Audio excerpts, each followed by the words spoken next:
me, so why the hell did you get into online marketing when you were a history teacher? Well, the first day I came up to the University of Amsterdam, where I studied, I sat down in a room about the size of this room, actually, where there were about 200 students there. I was about 17 years old. I didn't know a single person there, but I was excited because I was going to learn stuff. I was going to learn about history. I was going to learn facts. I was going to win every Trivial Pursuit game in the future. I never won a Trivial Pursuit. You want to know why? Because of the first sentence that the professor said when he walked in on stage. He said, "Ladies and gentlemen, welcome to the study of history in Amsterdam. Don't believe a single word you're going to hear in the next 4 years." Now imagine that as a 17-year-old person. You're sitting there in a big room, you're trying to learn something, and somebody says, "Don't believe it." The essence of the study of history is that we try to figure out why stuff is happening. And that we learn that not everything is the way we think it really is. For example, we had the Olympics in London a few months ago. Now, one of the things we always think is that the Olympic flame cannot go out, and that it's necessary for the Olympic flame to be lighted in Athens, and then be run from Athens through all sorts of cities throughout the world to the place where the actual Olympics are. The actual relay of the Olympic Games with the flame only is there since 1936. We made that up, but we'd like to trust things that people tell us. And that's what happens in history a lot. We trust the facts that people give us. We want to trust them. It's happened like that for ages. When, in the time of Lazarus, in the Roman area, we just went to the oldest person in town and asked the question, and they would give us an answer, and we would believe that answer. Because that guy had authority. And that happened throughout thousands of years, actually. We had books, we read books, and whatever it said in the books was true. I actually got 2 books during my history study. One about the Battle of Dunkirk in France. I got a German book and I got an English book. And we were assigned to read that book and listen and then tell my professor what was wrong with it. I started reading the English book. I started with the German book, actually, and you have to know that the Battle of Dunkirk, the Germans pushed the English back onto the ocean, and then the English tried to find boats, as many boats as they could. Wherever they could find it, they would get a boat, and they got away with relatively low amount of casualties. So the Germans won. In the German book, that's what it said. The Germans pushed the English away. And then I read the English book. The English one. Wait a minute, what's this? That's because Winston Churchill had an idea at that point in time. He said, we're going to use this battle, and we're going to turn the events around, and we're going to make people believe that that was a good battle for us, just to boost morale.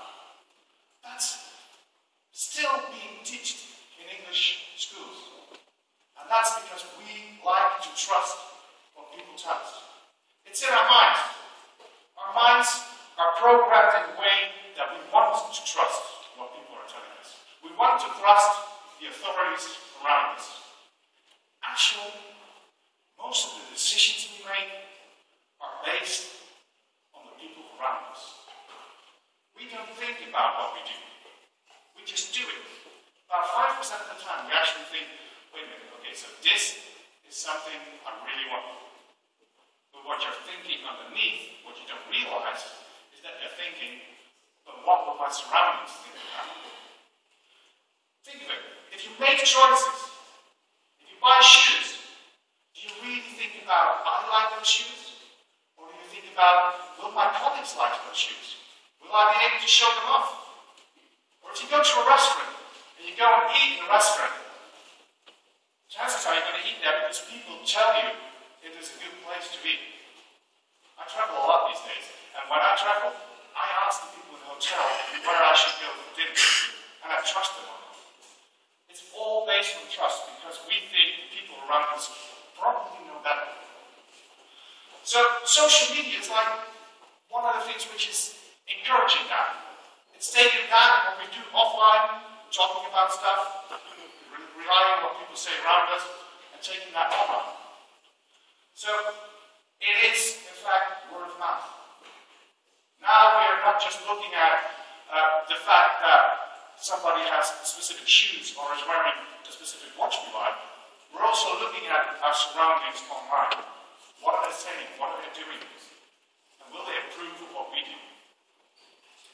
Now Google, because in fact that's what I'm going to be talking about, Google, has understood that really well. And the developments they are doing at the moment are aimed at just this. Google is trying to combine social and search. They're trying to find a way to actually get a grip on how we as a person are, and trying to translate that into online, and trying to translate that into what we are doing on all the Google properties. Now, a big role of that is on Google+. Everybody here has a Google+ account? Who has a Who has a Gmail account? Okay, you all have a Google+ account. Everybody who has anything to do with Google has a Google+ account. Now, the big mistake many people make, especially when it just got launched, is that they said, this is going to be the Facebook killer. Google is trying to go and push out Facebook. Now, trust me, if they have the opportunity to push out Facebook, they definitely will do that. But that is not the intention of Google+. Google+ is all about data. They are gathering information about us. So what we are doing, which sites we are visiting, what sites we like, what searches we do. But more importantly, they are gathering information about the people around us. Who do we like? Who do we talk to a lot? Who do we like to communicate with? And what are they doing? And what do they like? That's what Google+ is about. It's about data. And with that data, they are going to give us personalized results. They're already there. You already have results which are based on your behavior, but even more on the behavior of the people around you. You might see results of which you think, why am I seeing this?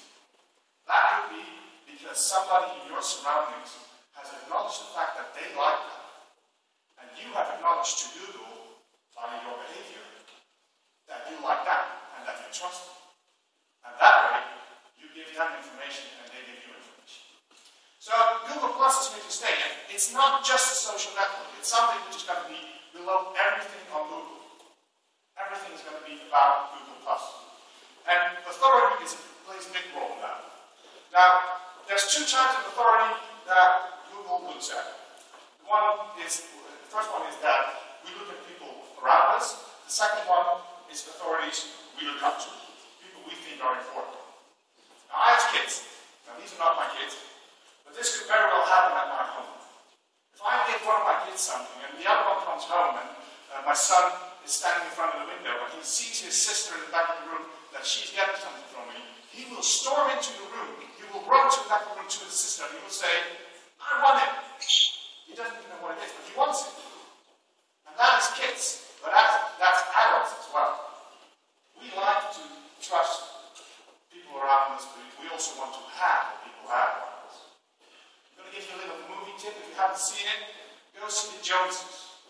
The Joneses is a movie about a family who goes and live in the suburbs in the United States, and they turn out not to be a real family, but a family of actors. And I don't mean yes, that's anymore. I mean that's a family of actors who has been put there by a marketing company. They are there to just use stuff. And by using the stuff, the people around them start buying it. And I have to admit, I saw this movie on my iPad in a hotel room in Prague.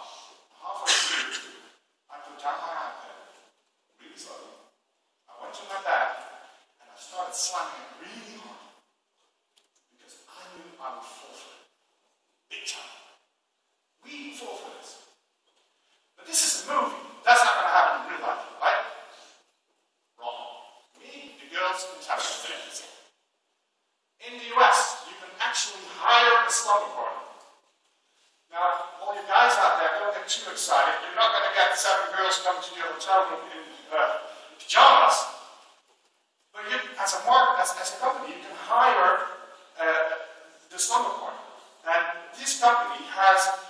several girls in the database, and what they're doing is they're organizing the slumber parties for them, and they're giving them products so that they can use it. They're using the products in the slumber party. And that way, they're actually pushing the products. I think I have to talk quickly. Online, you see the same. If you go to TripAdvisor, they're pushing the authority from the people around us. There's no single trip on there. It's all about people around us. They're pushing that so that you are tempted to do stuff which your friends would do. Same goes for Google. Why do they have circles? Because they want to know who you like, and they want to know which authority you trust.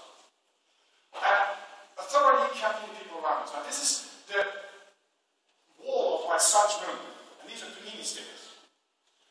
And in Hong Kong we have a store who gives them away with every 15 years anniversary or something like that. Now another store thought, that's a good idea, but we're not going to pay for big pictures of important players. We're going to get the players of the local football teams. Which means that at one point, my son was in one of those pictures.